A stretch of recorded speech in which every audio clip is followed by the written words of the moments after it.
Hello dear students, कैसे हैं आप सब। तो चलिए, हमारे आज फाइनेंशियल मैनेजमेंट की सीरीज का सेकंड वीडियो है जिसमें हम पढ़ाई करेंगे आईआरआर, एआरआर और पेबैक पीरियड के बारे में। तो सबसे पहले हम शुरुआत करते हैं IRR, that is internal rate of return से। ऑलराइट, तो सबसे पहले हम ये समझते हैं कि आईआरआर का मतलब क्या होता है। आईआरआर मतलब इंटरनल रेट ऑफ रिटर्न, मतलब ये एक ऐसा रेट होता है जहां पे आपकी एनपीवी जीरो आएगी या फिर जहां पे आपका इनफ्लो और आपका आउटफ्लो एक बराबर हो जाएगा। दैट मीन्स हमने 1000 कमाए और 1000 लगाए थे, वो हमारा रेट निकल जाएगा आईआरआर। क्यों? अगर आपको याद हो तो हमने एनपीवी पढ़ा था पिछले वीडियो में। देखो, एक चीज समझना, अगर आईआरआर आपको समझना है तो उसके लिए आपको एनपीवी का नॉलेज बहुत जरूरी है। तो अगर आपने एनपीवी नहीं पढ़ा है तो पहले एनपीवी का आप वीडियो देख लीजिए, इसके जस्ट पहले वो वाला वीडियो अपलोड किया था, और उसके बाद फिर आईआरआर पे आइए। और आपको आईआरआर क्लियर है, सॉरी, अगर आपको एनपीवी क्लियर है तो आईआरआर फिर समझ में आ जाएगा।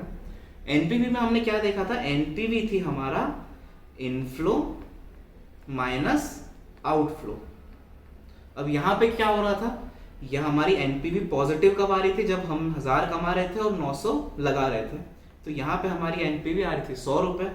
अगर इनफ्लो हमारा आता 900 रुपए और उसके बदले में हमने लगाए थे 1000 रुपए, तो हमारी एनपीवी नेगेटिव आ रही थी। तो आईआरआर क्या होता है सर? आईआरआर ऐसा रेट है जो पॉजिटिव एनपीवी और नेगेटिव एनपीवी के बीच में लाई करेगा, जहां पे आपकी एनपीवी जीरो आ जाएगी। मतलब ये 100 है और ये -100 है, ये पॉजिटिव, ये नेगेटिव। तो आईआरआर क्या रेट होगा? आईआरआर एक ऐसा रेट होगा जहां पे एनपीवी जीरो आ जाएगी।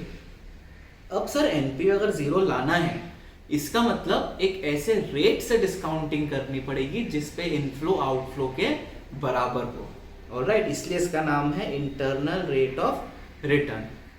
मानो अगर आपने क्या किया था, एनपीवी पॉजिटिव आ रही थी 10% के डिस्काउंटिंग रेट पे और नेगेटिव आ रही थी 15% के डिस्काउंटिंग रेट पे, तो क्या होता? मानो यहाँ पे 10 है और यहाँ पे 15 है। तो अगर मैं आपसे कहूँ कि आईआरआर निकालना है तो आईआरआर कहाँ लाई करेगा? समवेयर अराउंड 12-13 पे। क्यों? क्योंकि 10 पे पॉजिटिव, 15 पे नेगेटिव, तो 12-13 पे कहीं ना कहीं हमारी एनपीवी या हमारा एनपीवी जीरो आ जाएगा। क्लियर है? तो एक बार आईआरआर समझना क्या हुआ। आईआरआर मतलब internal rate of return. IRR एक ऐसा रेट होता है जिसपे आपकी एनपीवी जीरो हो जाती है, मतलब जहां पे आपका इनफ्लो माइनस आउटफ्लो जीरो के बराबर हो जाता है। क्लियर है यार? बोलो, क्लियर है? गुड। अगर कोई भी डाउट आ रहा है अभी भी तो कमेंट सेक्शन में लिख दो, मैं जल्दी से जल्दी उसका रिप्लाई करने की कोशिश करूंगा। अब हम देखते हैं कि इसका फॉर्मूला क्या होता है।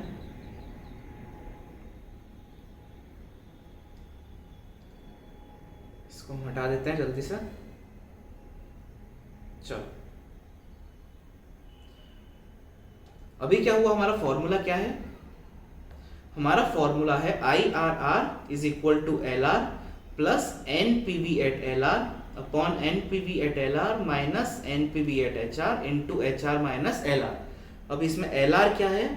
एलआर है लोअर रेट। एचआर क्या है? एचआर है हायर रेट।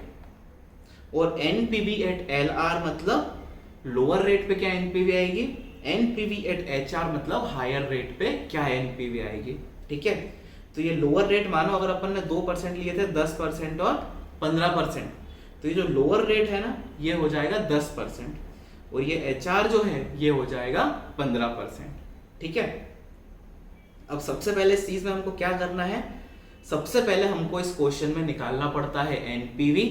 और एक चीज का आप ध्यान रखना, जिसको हम कह सकते हैं हमारा कंसेप्ट, कि लोअर रेट पे हमेशा पॉजिटिव एनपीवी आएगी। मानो अगर आपने 10% लिया था और 10% पे आपकी पॉजिटिव एनपीवी आई है, तो हमको क्या करना है? हमको एक नेगेटिव एनपीवी ढूंढनी पड़ेगी। क्यों? क्योंकि पॉजिटिव और नेगेटिव के बीच में आईआरआर लाई करता है। ठीक है? तो पॉजिटिव मानो आ गया 10% पे, तो अगला जो परसेंटेज लोगे ना, अगला परसेंटेज लेना 15, 16, 17, 18 ऐसा परसेंटेज है ना। क्यों? क्योंकि आप जितनी ज्यादा कॉस्ट ऑफ कैपिटल या जितना ज्यादा रेट बढ़ाते आप जाते हो, उतनी आपकी एनपीवी कम होगी और उतनी आपकी एनपीवी नेगेटिव पे आ जाएगी। ठीक है, तो हमारा कंसेप्ट क्या हुआ? सबसे पहला कि जब भी हम कोई नंबर लेंगे, फॉर एग्जाम्पल मानो 10% से डिस्काउंटिंग किया और 10 पे पॉजिटिव आ गया, तो अगला नंबर क्या लेना पड़ेगा? अगला नंबर लेना 15 या 16% का डिस्काउंटिंग। और अगर मानो आपका पहला 10% पे नेगेटिव आ गया, मतलब क्या, अपन ने 10% लिया और 10% पे नेगेटिव आ गया, तो क्या करना पड़ेगा? तो हमको जाना पड़ेगा 4 या 5% के ऊपर। क्यों? क्योंकि कम रेट पे हमेशा पॉजिटिव, ज्यादा रेट पे हमेशा नेगेटिव। ठीक है, तो सबसे पहले फॉर्मूला नोट डाउन कर लो, उसके बाद हम इसका क्वेश्चन सॉल्व करेंगे। फॉर्मूला क्या है? IRR is equal to LR मतलब lower rate plus NPV at lower rate upon NPV at lower rate minus NPV at higher rate into higher rate minus lower rate. Clear है? चलो, तो अब हम इसका क्वेश्चन सॉल्व करते हैं। तो चलिए अब हम हमारा क्वेश्चन सॉल्व करते हैं। सबसे पहले इस क्वेश्चन में देखना कि इन्वेस्टमेंट कितने का करा है हमने? 1,36,000 का। हमें कैश फ्लो दिए हैं 5 साल के। इस क्वेश्चन में हमको कैलकुलेट करना है IRR। तो अब आप बताओ, आप IRR कैसे कैलकुलेट करोगे? IRR कैलकुलेट करने के लिए सबसे पहले आपको क्या करना पड़ेगा? आपको NPV निकालनी पड़ेगी। NPV किस पे निकालनी पड़ेगी? NPV आपको ऐसे 2% पर निकालनी पड़ेगी जिसमें एक आपकी NPV पॉजिटिव आए और एक आपकी NPV नेगेटिव आए। उसके बाद हम इसमें लगाएंगे फॉर्मूला और उससे हमारा आंसर आ जाएगा। ऑलराइट, तो इस क्वेश्चन को सबसे पहले सॉल्व करना शुरू करते हैं। सबसे पहले एक भी रैंडम आप कोई सा भी परसेंटेज उठा लो, जैसे बहुत ही नॉर्मल परसेंटेज रहता है 10%। तो यूजुअली मैं जब भी कोई क्वेश्चन सॉल्व करता हूँ तो मैं 10% से शुरू करता हूँ। तो हम देखते हैं सबसे पहले इसमें क्या लिखना है हमें। Year, amount, present value factor और डिस्काउंटेड कैश फ्लो। ठीक है, अब ये जो है आपका प्रेजेंट वैल्यू फैक्टर, ये हम कैसे निकालते हैं? ये हमने एनपीवी के वीडियो में सीखा था।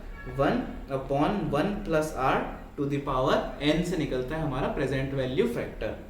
ऑलराइट, तो हमें अभी रेट कितना दिया है? रेट दिया है 10%। तो हम क्या करेंगे? 1/1.10। कैलकुलेटर में लिखेंगे 1 डिवाइडेड बाय 1.10। फर्स्ट टाइम जब इक्वल टू दबाएंगे तो क्या आएगा? हमारा फर्स्ट ईयर का प्रेजेंट वैल्यू फैक्टर। दूसरी बार जब इक्वल टू दबाएंगे तो दूसरे साल का। ऐसे ही करते करते सारे साल के आते जाएंगे। ऑलराइट, तो सबसे पहले हम ईयर लिख लेते हैं। ईयर कितने साल है हमारे पास? 5। 1 2 3 4 5। अमाउंट कितना आया है? 30 40 60 30 20। 30 40 60 30 20। रुकना,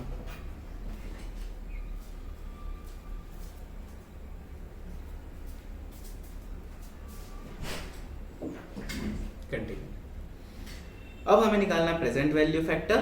तो कैलकुलेटर में लिखो 1 डिवाइडेड बाय 1.10 और दबाओ फर्स्ट टाइम इक्वल टू, तो 0.909, 0.826, 0.751, 0.683 और 0.621। 10% का यूजुअली याद ही हो जाता है। चलो, अमाउंट कितने थे हमारे? सब 1000 में थे। अब इनको हम मल्टीप्लाई कर लेते हैं तो क्या आएगा? 30,000 इंटू 0.909 27270, 40,000 इंटू 0.826 33040 और ऐसे ही 45060 20490 और 12420। ऑलराइट, तो आपका टोटल कितना आ जाएगा? आपका टोटल आ जाएगा 138,280। ठीक है, अब पैसा कितना लगाया था? पैसा हमने लगाया था 1,36,000, मतलब इनफ्लो ये और आउटफ्लो है हमारा 1,36,000। तो हमारी एनपीवी कितनी आ गई? 2280। अब एक चीज बताओ, 2280 जो आई है ये आई है पॉजिटिव, मतलब 10% पे जो एनपीवी आई है वो एनपीवी पॉजिटिव आई है। अब अगर मुझे एक नेगेटिव एनपीवी चाहिए तो मैं क्या करूंगा, मुझे इस परसेंटेज को बढ़ाना पड़ेगा। कितना बढ़ाना है, कम से कम 5 से 6% का डिफरेंस तो रखिएगा। 16 ले लो, 17 ले लो, 18 ले लो, जो आपकी इच्छा है ले सकते हो, आंसर एग्जैक्टली सेम आएगा। मैं एक परसेंटेज मान के चलता हूं, मैं अपना परसेंटेज काउंट कर लेता हूं 15% पे, या 15% और अगर ज्यादा हो जाए तो हम लोग एक परसेंटेज मान के चलते हैं, हम लोग ले लेते हैं 12% का। ऑलराइट, अगर आप मानो 15% भी ले लोगे तो कोई प्रॉब्लम नहीं है। 16, 17, 18 जितने भी परसेंटेज आप ले लो, आंसर आपका एग्जैक्टली सिमिलर ही आएगा। ऑलराइट, तो अभी हमने क्या किया, 10% पे एनपीवी आई पॉजिटिव। अब हम लेते हैं 12%, जिस पे हमारी एनपीवी नेगेटिव आना चाहिए। अगर 12 पे नेगेटिव नहीं आती है तो मैं परसेंटेज को और इंक्रीज करूंगा। ऑलराइट, तो सबसे पहले हम करते हैं year, amount, present value factor और डिस्काउंटेड कैश फ्लो। मैंने अभी जो डिफरेंस लिया है वो 2% का लिया है, बट आप ध्यान रखना एग्जाम में 5 से 6% का डिफरेंस लेके चलना, क्योंकि हमें पता नहीं 2% पे अगर पॉजिटिव पे आ गई तो आपका टाइम वेस्ट हो जाएगा। मैं क्वेश्चंस आप लोगों के लिए ऑलरेडी पहले सॉल्व करके रखता हूँ ताकि वीडियो में ज़्यादा टाइम ना लगे। तो मैंने जो निकाला था उसके हिसाब से 12 पे एनपीवी नेगेटिव आ गई थी। तो आपको क्या करना है, एग्जाम में कम से कम 5 से 6% का डिफरेंस लेके चलना। ऑलराइट, तो 10% पे एनपीवी आई हमारी पॉजिटिव और 12% पे हम निकालते हैं अब एनपीवी हमारी। ईयर वही 1 2 3 4 5, अमाउंट 30 40 60 30 20, 30 40 60 30 20। प्रेजेंट वैल्यू फैक्टर अब निकालना है हमको 12%। तो क्या करेंगे, 1/1 + r to the power n, that is 1/1.12।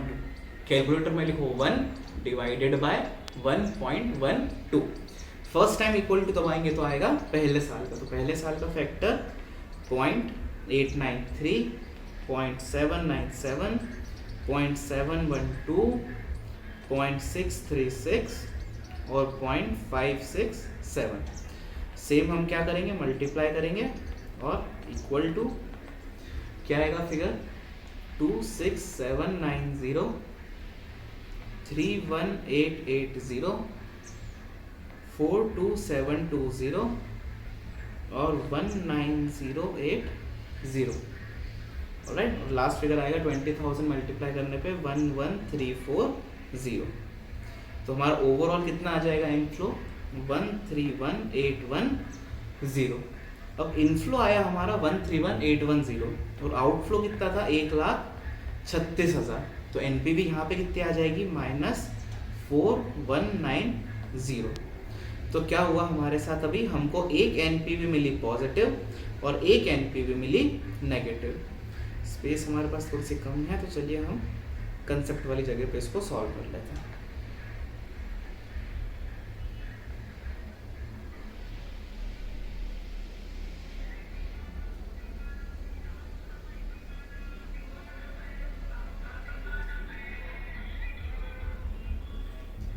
पीछे जगह थोड़ा सा म्यूजिक है तो इग्नोर कीजिएगा।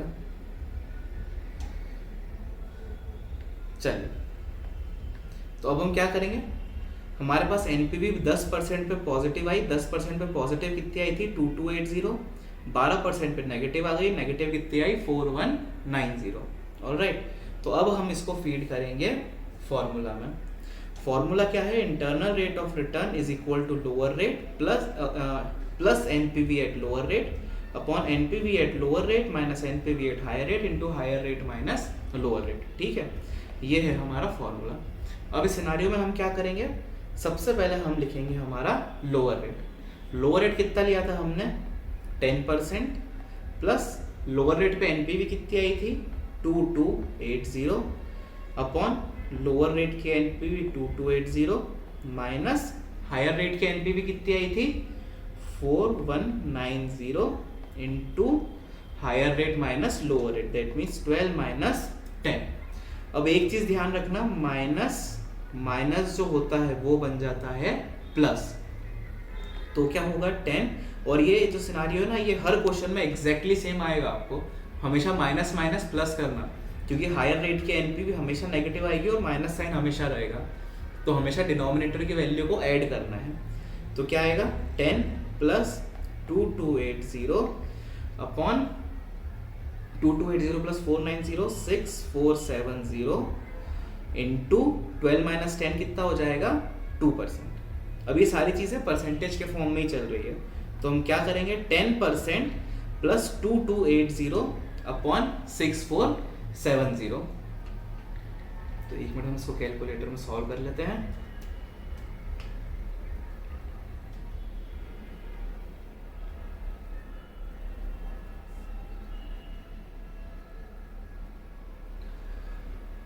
टू 2280 डिवाइडेड बाय 6470 कितना आएगा 0.35। यह आएगा 0.35 और 0.35 को किससे मल्टीप्लाई करना पड़ेगा 2 से, तो 10 प्लस 2 इंटू 0.35, तो ये आ जाएगा 0.7। तो जो हमारा फाइनल आंसर आएगा इंटरनल रेट ऑफ रिटर्न वो आएगा 10.7%। मतलब 10% पे एनपीवी आई पॉजिटिव, 12% पे एनपीवी आई नेगेटिव, सॉरी 10% पे एनपीवी आई यहाँ पे पॉजिटिव और 12% पे यहाँ पे आई नेगेटिव।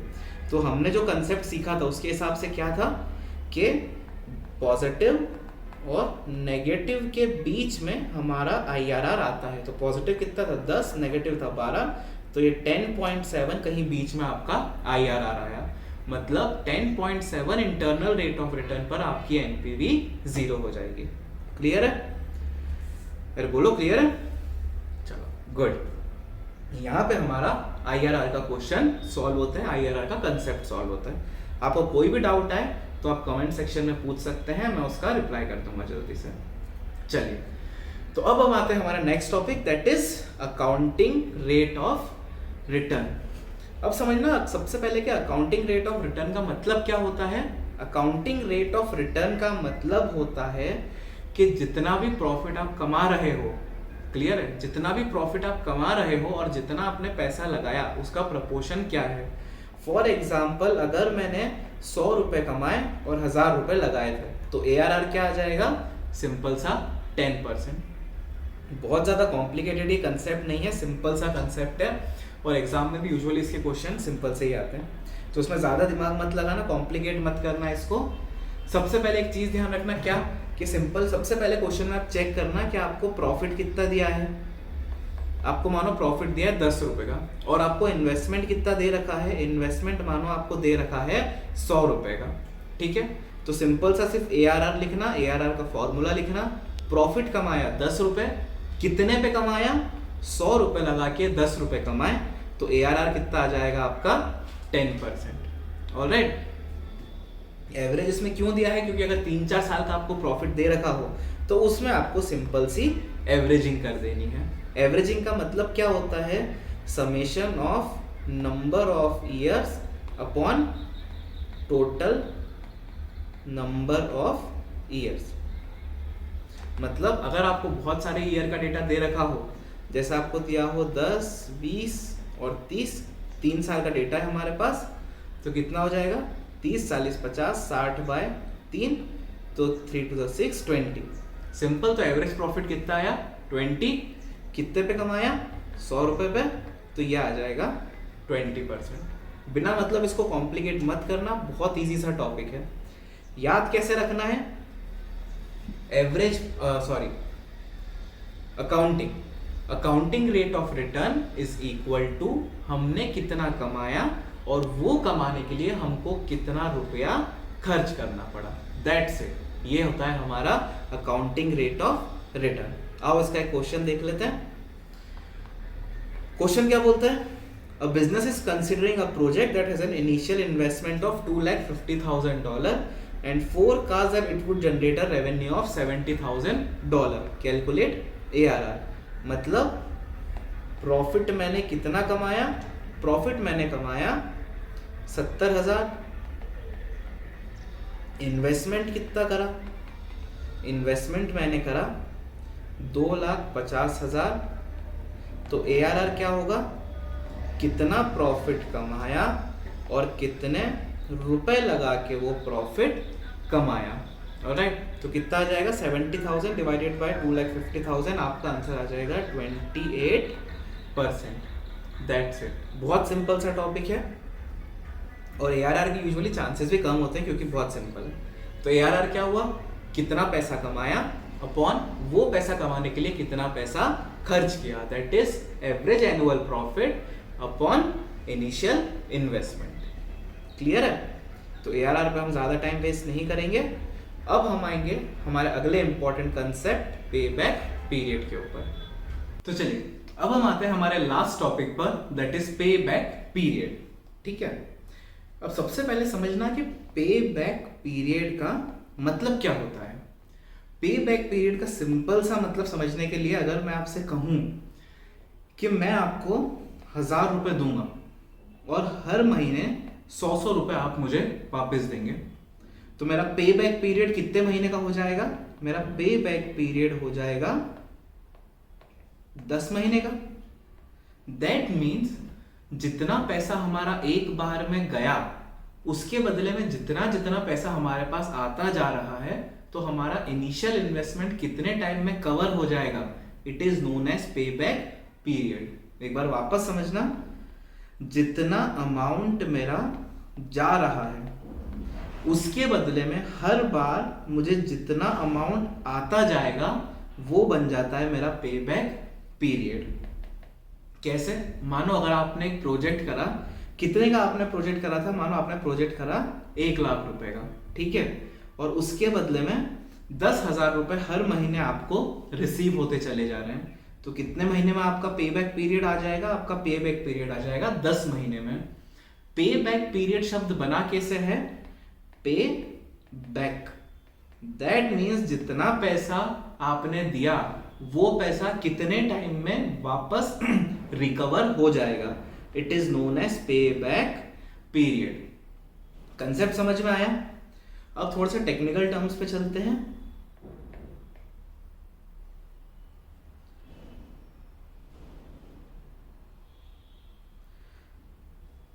चलो एक बार वापस, पे बैक का सिंपल सा मतलब क्या था? पे बैक मतलब पे बैक, जितना पैसा मैंने लगाया वो पैसा मेरे कितने टाइम में रिकवर हो जाएगा, इट इज नोन एज पे बैक पीरियड।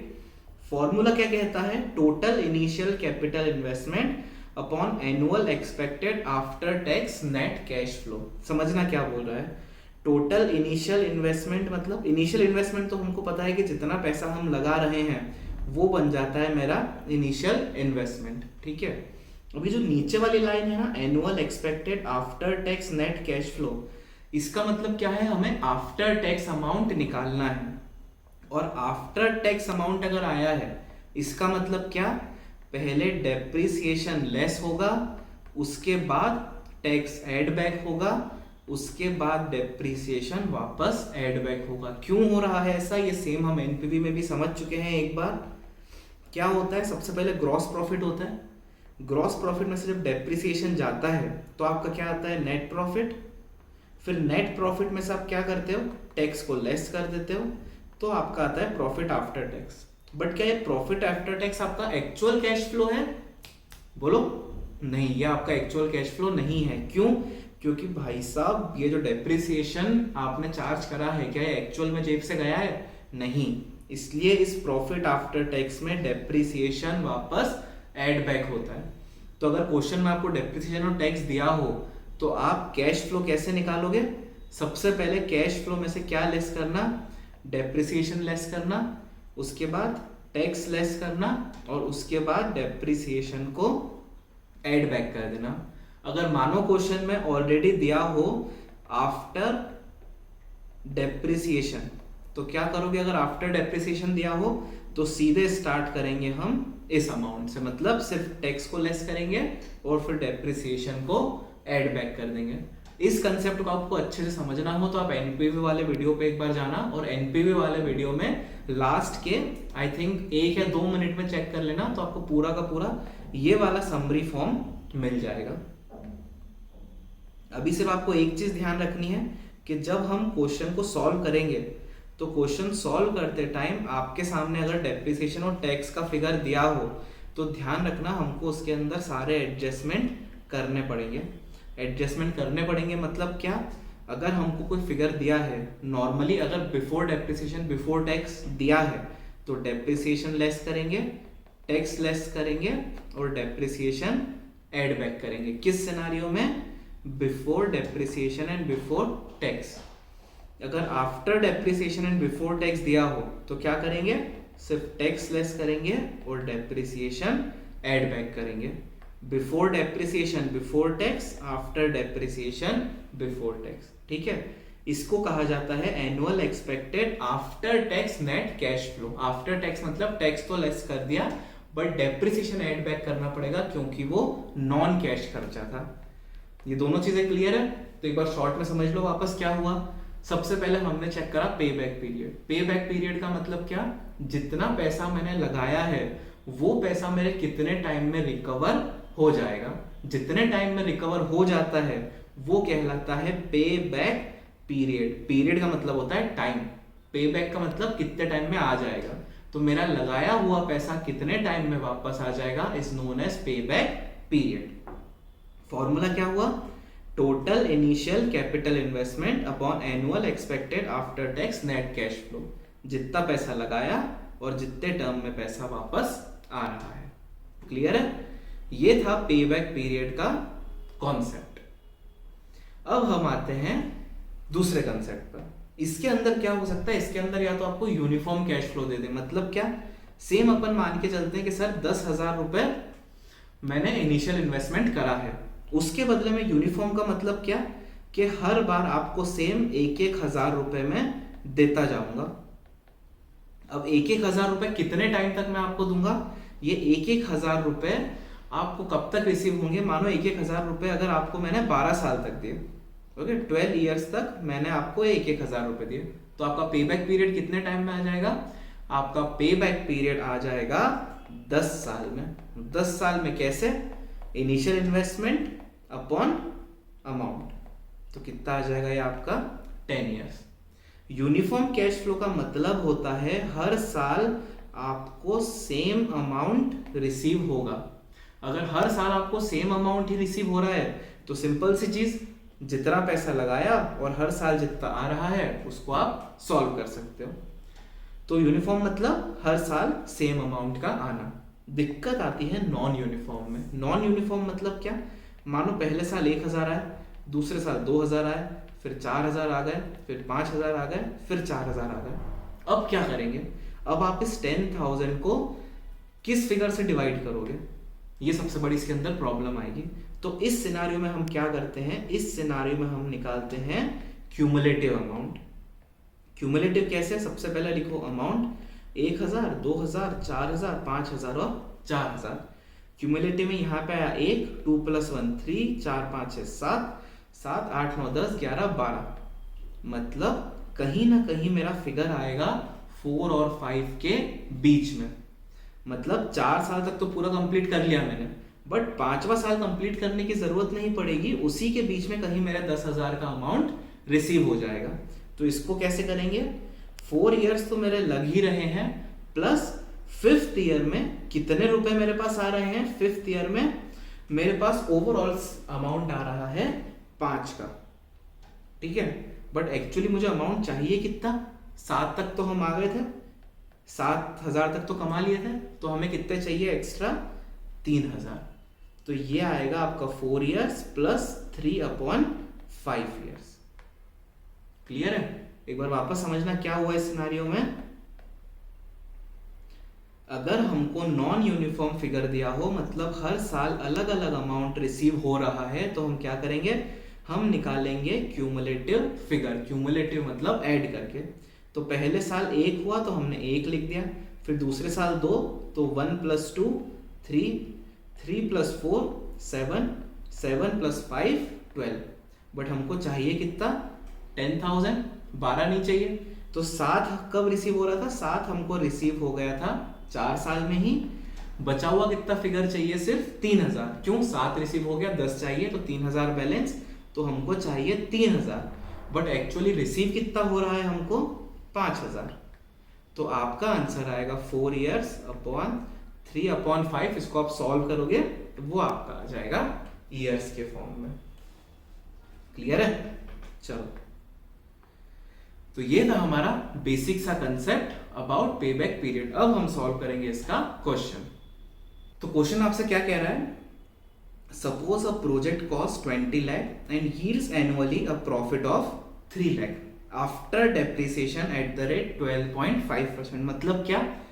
आपको याद है मैंने ऊपर आपको क्या समझाया था कि अगर क्वेश्चन में आपको बिफोर टैक्स बिफोर डेप्रिसिएशन दिया हो तो क्या करोगे? डेप्रिसिएशन लेस करोगे, टैक्स लेस करोगे, डेप्रिसिएशन ऐड बैक करोगे।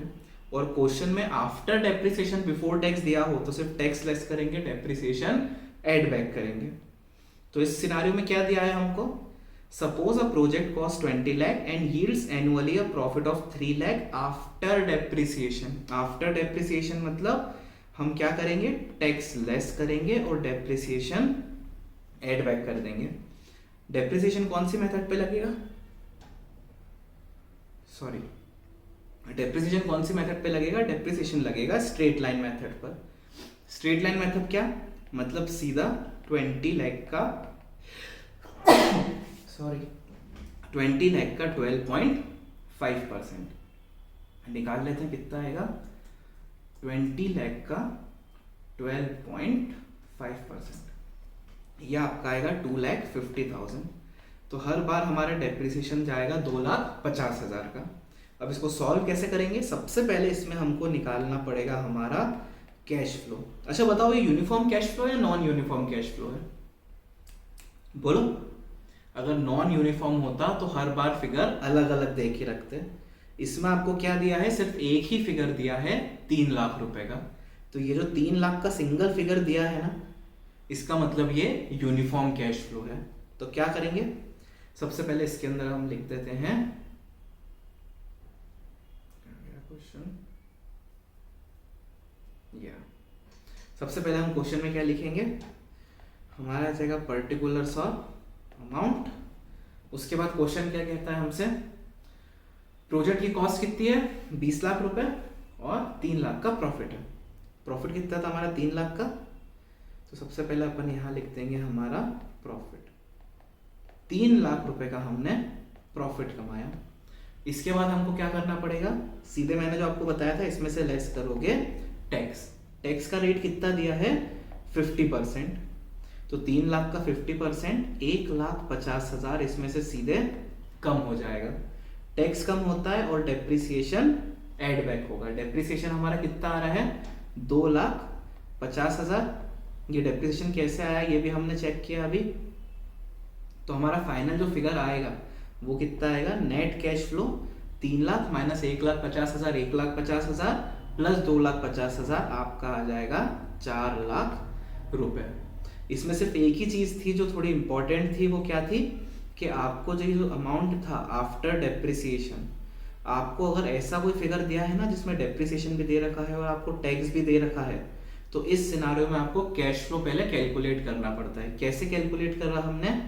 एक चीज का ध्यान रख के कि हमारा amount before tax before depreciation था या आफ्टर डेप्रिसिएशन बिफोर टैक्स था। इस क्वेश्चन में उसने हमको क्या दिया था? After depreciation.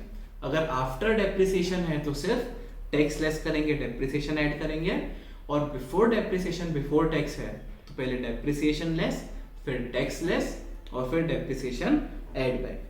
मैं वापस कह रहा हूं, इस कंसेप्ट को अच्छे से समझना हो तो एनपीवी के वीडियो में लास्ट का 10 मिनट आप देख लेना, क्लियर हो जाएगा। चलो, तो पे बैक पीरियड का फॉर्मूला क्या होता है? कितना हमारा इनिशियल इन्वेस्टमेंट था अपॉन एनुअल आफ्टर टैक्स हमारा कैश फ्लो कितना था। तो इनिशियल इन्वेस्टमेंट कितना करा था आपने? इनिशियल इन्वेस्टमेंट करा था आपने 20 लाख का अपॉन हर साल कितने कमा रहे हो? हर साल कमा रहे हो 4 लाख। तो 4 4 16, 4 5 20, 5 साल में आपका ये पूरा अमाउंट रिकवर हो जाएगा। सो योर पे back period will be 5 years। Clear है? ये देखा हमने यूनिफॉर्म का। अब हम एक क्वेश्चन देखेंगे नॉन यूनिफॉर्म का। चलो, तो हम नॉन यूनिफॉर्म वाला क्वेश्चन देखते हैं। इसमें क्या हो रहा है? नॉन यूनिफॉर्म वाले क्वेश्चन में जैसा कि मैंने आपको बताया, अगर यूनिफॉर्म का क्वेश्चन है तो आपको सिर्फ सिंगल कैश फ्लो देके रखेंगे और अगर आपका नॉन यूनिफॉर्म का क्वेश्चन है तो आपको इसके अंदर मल्टीपल कैश फ्लोज देके रखे जाते हैं। ठीक है, तो सबसे पहले देखते हैं क्वेश्चन क्या कह रहा है। Suppose XYZ limited is analysing a project running an initial cash outlay of 2 lakh. मतलब इस प्रोजेक्ट में मेरे 2 लाख रुपए लगने वाले हैं and expected to generate cash inflow as follows. और कितना रुपया मुझे रिसीव होगा, पहले साल में 80,000, दूसरे साल में 60,000, तीसरे साल में 60,000, चौथे साल में 20,000। ठीक है, तो मैंने आपको क्या बताया, यूनिफॉर्म के लिए तो डायरेक्टली आप फॉर्मूला लगाओ, इनिशियल इन्वेस्टमेंट कितना था और कैश फ्लो हर साल आफ्टर टैक्स कितना आया। और नॉन यूनिफॉर्म के लिए क्या बताया था, उसके लिए आपको बताया था कि हमको बनानी पड़ती है एक टेबल। याद आया, नॉन यूनिफॉर्म के लिए टेबल बनानी पड़ती है, क्यूमुलेटिव फिगर कैलकुलेट करने पड़ते हैं। तो क्या करेंगे, सबसे पहले लिखेंगे अमाउंट और फिर क्यूमुलेटिव कैश फ्लो। सॉरी, एक फिगर रह गया। सबसे पहले हम करेंगे ईयर, अमाउंट और क्यूमुलेटिव कैश फ्लो। 1 2 3 4 5, कितने कितने कमा रहे हम, 80 60 60 20, 80 60 60 और 20। सिर्फ 4 साल है, 5वां साल हमारा नहीं है इसमें। तो पहला कितना हो जाएगा, 80,000, 80,000 प्लस 60,000 1,40,000, 140 प्लस 60 2 लाख, और 2 लाख प्लस 20,000 2,20,000। ठीक है, अब क्यूमुलेटिव कैश फ्लो तो हमने पूरा बना लिया। अब हमको क्या करना है, हमको देखना है कि 2 लाख रुपए कौन से साल में रिसीव हो जाएंगे। तो कौन से साल में रिसीव हो जाएंगे, पहले में 80 है, दूसरे में 140 और तीसरे में 2 लाख। तो इस क्वेश्चन में हमारा पे बैक पीरियड कौन सा आ जाएगा, 3rd ईयर। 3rd ईयर क्यों, क्योंकि 3rd ईयर में आपने 2 लाख रुपए कमा लिए हैं। ठीक है, तो पे बैक पीरियड इज 3 ईयर्स। अब मानो इस सिनारियो में अगर एक और होता कि मैं आपसे कहूं कि 2 लाख की जगह आपको कमाने हैं 2,20,000, नहीं 2,20 तो इसी में है तो समझ में आ जाएगा। तो 2,20 की जगह हम कमाते हैं 2,10,000। अब मानो अगर मैं आपसे कहूं कि आपको 2,10,000 कमाने हैं तो पे बैक पीरियड का क्या करोगे। सर 2 लाख रुपए तो हमने यहाँ पे कमा लिए, और अगर चौथे साल में आए तो 2,20,000 कमाएंगे। मतलब 2,10,000 कहीं ना कहीं हम तीसरे और चौथे साल के बीच में कमाएंगे। तो इस सिनारियो में हमको क्या करना पड़ेगा, इस सिनारियो में सबसे पहले हम लिखेंगे कि हमने कौन सा कमाया, हमने 3rd ईयर तक कितना फिगर कमा लिया था, 2 लाख। 2 लाख तो सर हम कमा चुके हैं। 2,10,000 के लिए एक्स्ट्रा कितने कमाने हैं, एक्स्ट्रा हमको कमाने पड़ेंगे उसके लिए 10,000। 10,000 क्यों, 2 लाख आ गए, 2,10,000 कमाने हैं तो 10,000 और चाहिए। 10,000 हमको चाहिए और उसके बदले में हमको उस साल अमाउंट कितना आ रहा है, हमको चाहिए था 10,000 और उस साल में हम कमा रहे हैं 20,000। एक बार वापस समझना, तीसरे साल तक कितना आ गया था, 2 लाख रुपए। तो 2 लाख रुपए तो कंफर्म एज इट इज तीसरे साल तक आएंगे।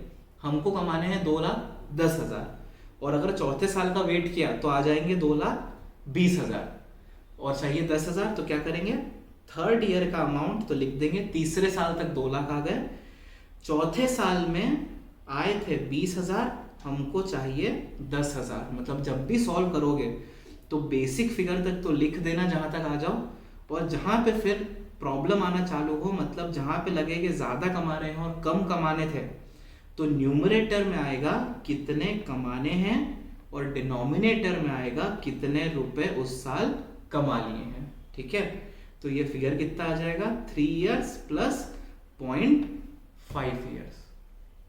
क्लियर है, तो इस सिनारियो में आपका पे बैक पीरियड क्या आ जाएगा, इस सिनारियो में आपका पे बैक पीरियड आ जाएगा 3.5 ईयर्स। ऑलराइट, चलिए, तो यहां पे हमारा पे बैक पीरियड का पूरा सिनारियो खत्म होता है। अगर और कोई आपको पे बैक पीरियड के अंदर अभी भी डाउट आए तो आप बिल्कुल YouTube कमेंट में लिख सकते हैं और जल्दी से जल्दी उसकी जवाब देने का ट्राई किया जाएगा। Alright, so thank you so much for watching, और अब हम मिलते हैं हमारे अगले वीडियो में। Till then, thank you.